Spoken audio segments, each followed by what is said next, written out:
todos y todas por estar aquí. It is indeed a pleasure for me to be with all of you today and welcome you to Puerto Rico for this Sustainability and Investment Summit of the World Travel and Tourism Council.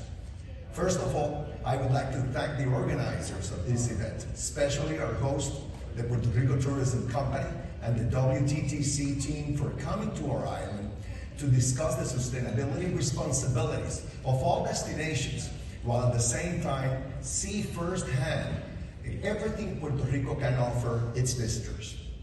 I want to share with you my vision of Puerto Rico and our path to a more sustainable and investment-friendly offer for all those who want to visit, invest, work, or retire in our beautiful island. Specifically, I will expand on what's happening in our tourism sector, its renewed impact on our economic development, how we're bouncing back from the COVID pandemic effects, and how we're investing in our island's attractions and natural resources for the benefit of our future generations.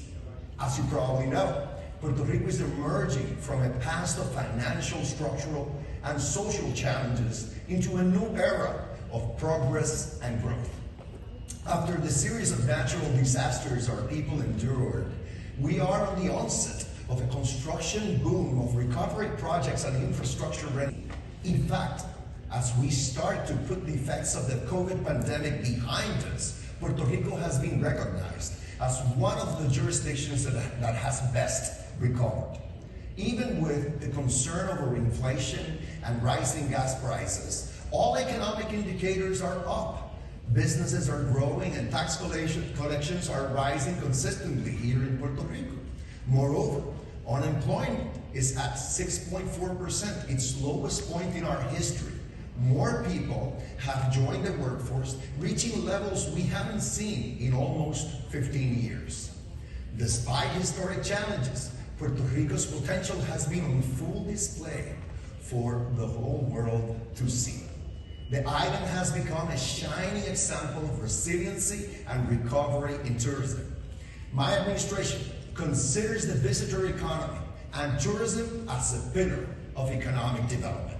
Given the impact of the pandemic, we put strict protocols in place, excelled in our vaccination efforts, and struck a successful balance between safety and economy.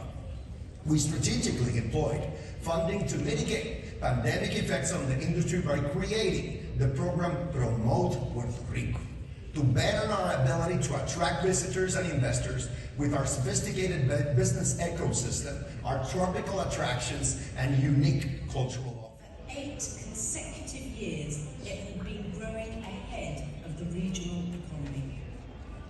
Just 1 year later, we know what happened, 2020, the pandemic strikes, and the Caribbean, saw a massive 53% decline in GDP and a tragic loss of over 700,000 jobs. And we call them jobs, but these are people's livelihoods. But now, as the world begins to open again, we can certainly see light at the end of the tunnel. Let me just give you some numbers around Puerto Rico as well. In 2019, Puerto Rico's travel and tourism sector contribution to GDP was 5.6%, some $6 billion US.